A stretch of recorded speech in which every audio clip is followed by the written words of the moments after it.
les réalisations de l'association Les Amis de Laurent Gbagbo. En 2011, lorsque le chef d'État est arrêté, déporté en Europe, comme on sait, le FPI est également décapité. C'est-à-dire que le FPI est vraiment réduit. Tous les cadres sont en fuite, en exil, dispersés. Et donc il est très difficile tout de suite d'imaginer que le FPI puisse prendre le relais de la résistance.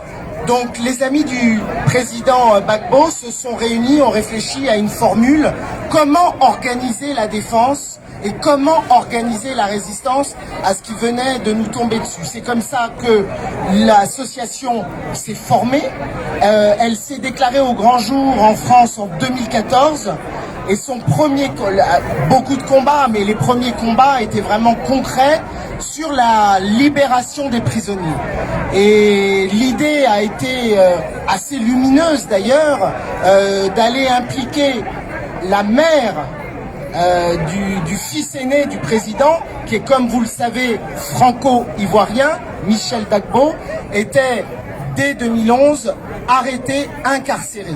Et donc en France, l'idée a été évidemment d'aller puiser des alliés côté français pour aider à cette première libération et ensuite, effectivement, tout l'accompagnement du procès pour faire éclater la vérité.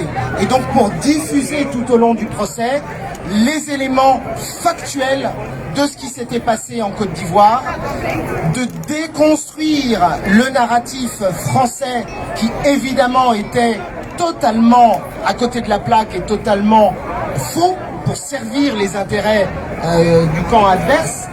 Donc cette grande épopée évidemment de l'association est particulièrement fructueuse puisque Michel Gbagbo est maintenant député de Yopougon. Donc c'est non seulement libéré, réhabilité et maintenant dans l'opposition et représentant le peuple de Yopougon. Et nous attendons d'ici quelques minutes maintenant, quelques instants, mais c'est rien dans une vie. On est vraiment très très proche de voir cette très belle image du président Gbagbo fouler à nouveau le sol, la terre rouge de la Côte d'Ivoire. Merci. On a gagné. Bravo à vous. Merci bien. J'avais également annoncé l'association Le Pays. Soyez bref, concis, 2 minutes par groupement. Là, je vais prendre 2 ou 4 minutes et puis après, on continue dans le show comme c'est prévu. Bon, en attendant que le pays s'apprête, le doyen Mbe, il va intervenir pour 2 minutes. Merci bien.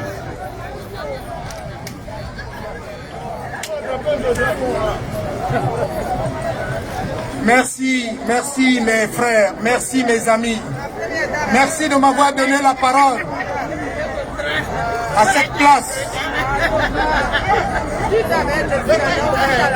Le père Laurent Gbagbo qui arrive, qui revient en Côte d'Ivoire.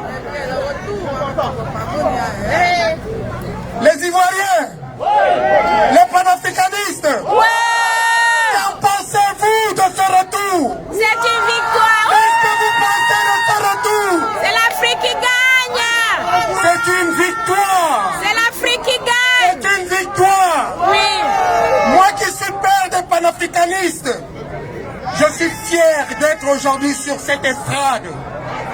Oui, je profite de cette occasion qui m'est donnée aujourd'hui là, ici, pour demander à tous les leaders panafricanistes, ceux qui savent, les panafricanistes de terrain, je dis bien, je précise encore une fois, les panafricanistes de terrain, pas les panafricanistes de Facebook. Nous avons décidé depuis quelques semaines, depuis près d'un mois, que les panafricanistes de terrain va sortir à chaque fois qu'il y aura la Côte d'Ivoire dehors, à chaque fois qu'il y aura le Tchad dehors, à chaque fois qu'il y aura le Gabon dehors, à chaque fois qu'il y aura le Cameroun dehors. Oui, nous ne voulons plus que le problème des Ivoiriens reste entre Ivoiriens. Nous ne voulons plus que le problème des Tchadiens reste entre Tchadiens, que le problème des Maliens reste entre Maliens.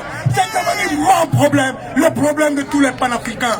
Nous savons tous que c'est ensemble que nous pouvons sortir de cette lutte. Même si aujourd'hui, Gbagbo rentre en Côte d'Ivoire, qui est une victoire pour nous tous. Mais nous savons très bien que ceux qui sont derrière pour tirer les marrons du feu ne vont pas rester tranquilles. Ça, c'est une vérité. Donc, ensemble, nous devons dorénavant, dans cette ville, chaque fois qu'il y aura un problème, sortir tous ensemble. Je dis bien tous ensemble. Nous avons créé un forum des panafricanistes de terrain. Et ça fait depuis des semaines que nous y travaillons, que nous travaillons pour cela.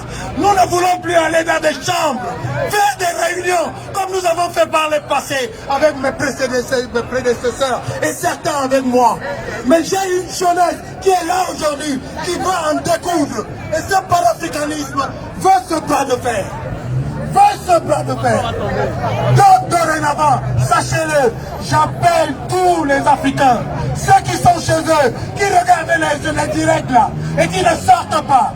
Si vous ne pouvez pas vous révéler, aujourd'hui, taisez-vous dorénavant. Si vous ne pouvez pas vous lever pour vous rebeller, il ne sert à rien de se lamenter. C'est une réalité. Sortez de chez vous.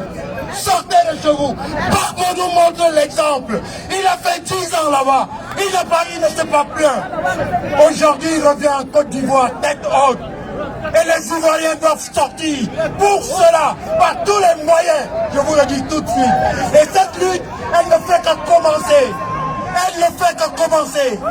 Merci beaucoup. Les Ivoiriens, êtes-vous là?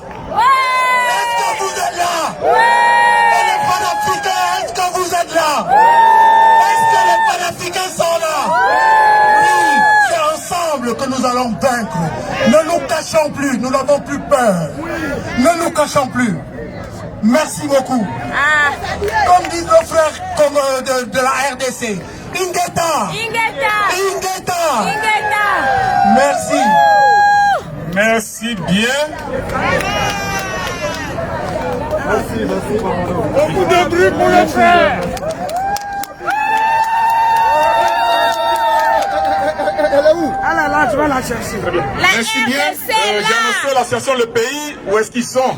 Nous sommes là. Empressez-vous s'il vous plaît, 2 minutes. La RDC est Là, j'ai là. négocié le temps de parole avec toutes les personnes qui veulent danser prester. Donc voilà, faites l'effort de respecter le temps imparti. Merci, 2 minutes d'intervention. Merci à vous. C'est le vrai drapeau du Congo. Il ne faut pas qu'on vous trompe. Merci. C'est avec ces drapeaux que Bonjour à tous. Je voudrais saluer tous les camarades résistants. Je suis très ému. Je suis ici en présence de tous les combattants de la liberté. Dans un premier temps, nous allons remercier tous les Ivoiriens et Africains qui ont participé à la découverte de cette grande finale que nous avons gagnée. Oui, parce que lorsque nous étions ici depuis 2011, les gens se moquaient de nous et disaient, mais ceux-là même ils se fatiguent, hein? Ils ne vont jamais y arriver. Gbagbo est parti pour durer là-bas à la CPI, il ne s'en sortira jamais. Et nous avons tenu. Lorsqu'on se moquait de nous ici, et il y a des témoins qui sont là, des témoins oculaires, nous on baissait la tête et on disait, allons seulement. Allons seulement. Et un bon matin, on apprend un 31 mars que le président Laurent Gbagbo est acquitté et que désormais il est libre de tout mouvement. Et on va saluer ça et on va l'applaudir, s'il vous plaît. Parce que le chef Laurent Gbagbo n'est pas n'importe qui. Laurent Gbagbo, depuis sa naissance, a combattu l'injustice. Il a été déporté à Korogo, dans un premier temps en prison. dit à la CPI. Mais lorsqu'il partait, il regardait derrière lui pour dire « je reviendrai ». Et nous on disait « oui, oui, tu vas revenir ». Et on a cru en son combat. On s'est battu avec lui. Depuis sa prison, en synergie, en télépartie, en tout ce qu'on peut imaginer. Quand il dormait, on dormait avec lui. Laurent Gbagbo, c'est notre patron, c'est notre chef. À tous les Ivoiriens et Africains, il faut toujours croire au combat des Africains. Lorsqu'un chef décide d'aller jusqu'au bout, il faut dire oui, on t'accompagne. Il faut l'accompagner. Parce que les anciens n'ont pas voulu accompagner le chef d'État. Ils ont tué Thomas Sankara. Ils ont tué Lumumba. Ils ont tué tous les autres. Mais les Ivoiriens ont dit non, Laurent Gbagbo ne mourra pas. Et on ira avec lui jusqu'au bout et on va revenir en Côte d'Ivoire. Nous sommes aujourd'hui le 17 juin 2021. Gbagbo a promis de rentrer dans ce pays et il est en train de rentrer. Dans quelques instants, on verra le film ici à l'écran. Moi et mes camarades, et moi, nous sommes très heureux. On va remercier le FPI, son parti politique. Et à ce propos, je vais inviter tous les Ivoiriens à adhérer au FPI. C'est le parti qui va sauver le monde, qui va sauver les résistants. Le FPI est le seul parti reconnu dans le monde entier.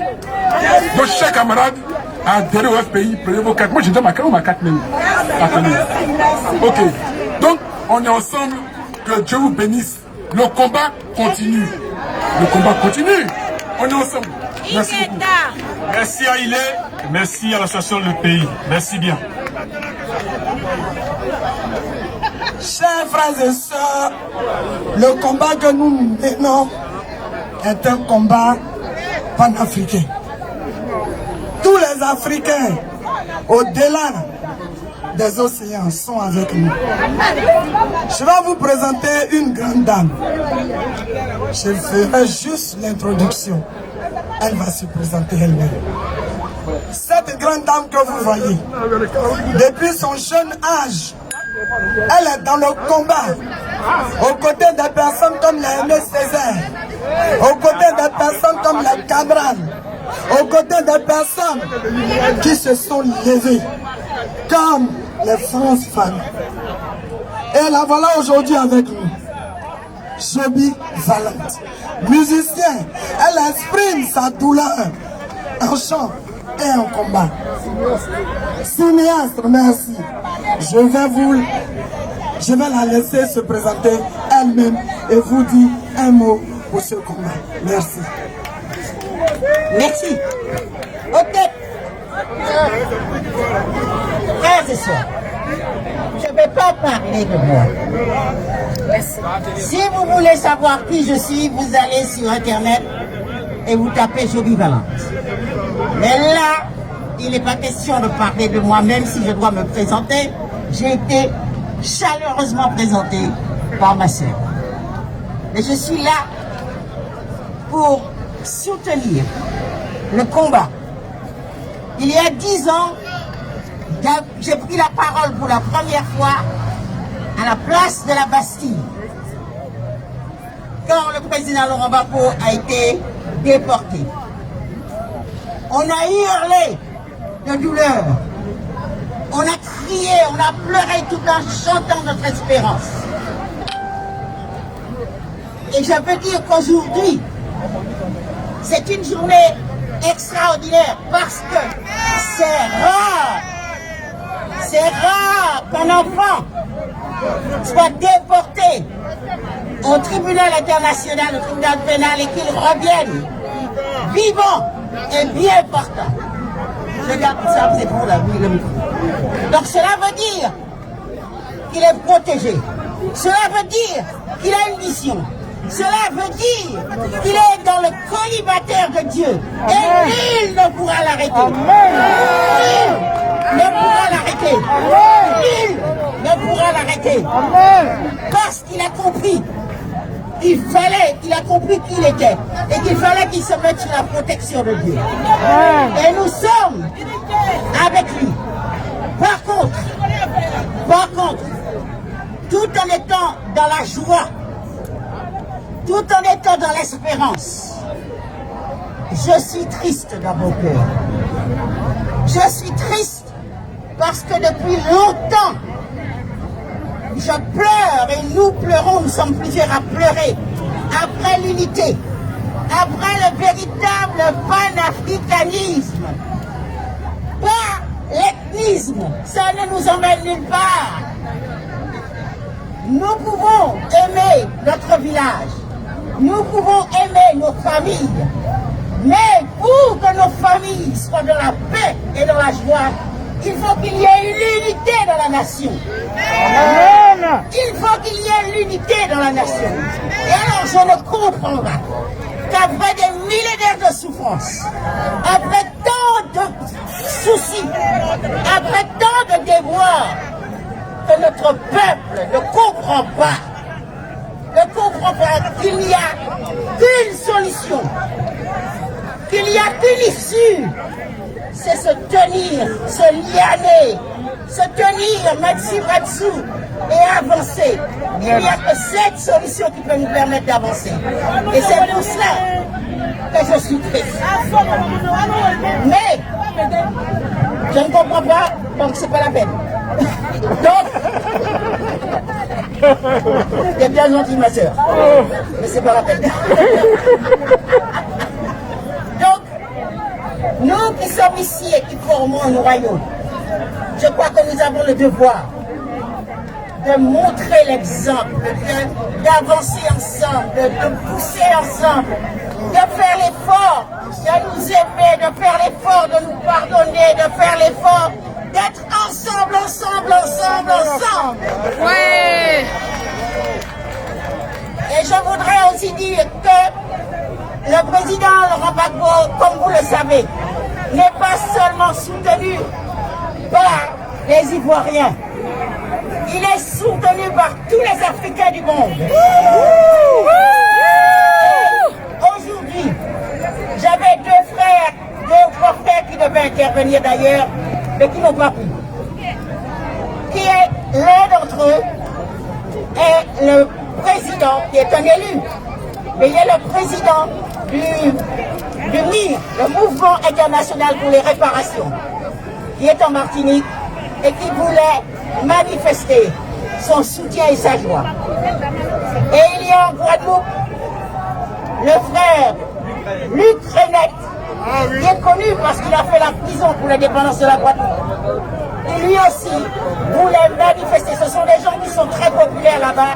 Quand ils lancent un mot d'ordre, il y a plein de gens qui s'y rendent, qui sont aussi persécutés, mais qui, on a perdu en même temps, on les crée en même temps. Et c'est ça que nous devons faire. Faire en sorte que nous soyons tellement ensemble, que nous suscitions la crainte. Que nous suscitions la crainte. Parce que lorsqu'on suscite la crainte, il y a le respect. Je ne veux pas parler trop longtemps. Je veux tout simplement dire merci. Nous sommes de tout cœur avec vous. Exultons de joie. Mais réfléchissons à avancer ensemble. Merci.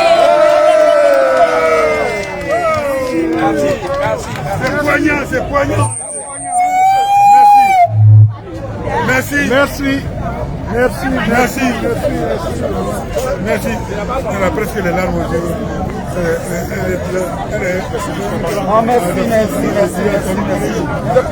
Vous voyez la maman, toute une vie de combat. Elle en a des larmes aux yeux. Toute une vie de combat. Je vais vous présenter maintenant l'un des premiers qui a chanté Libérer Gbagbo.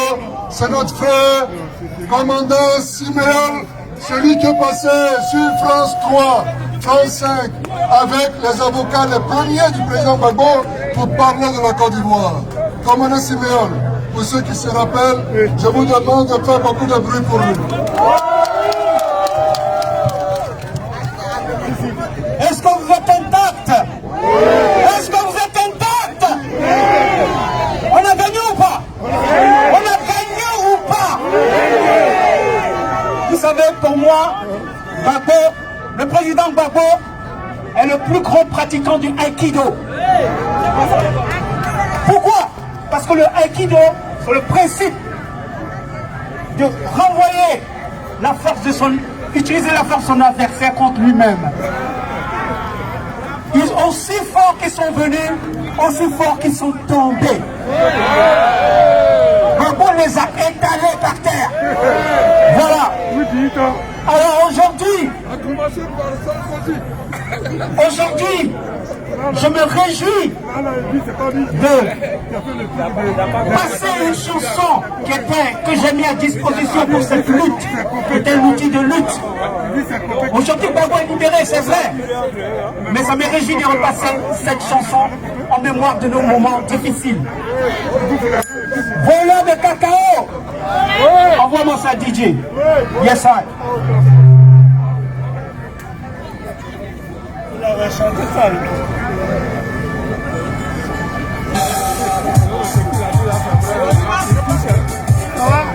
La faute de l'adversaire.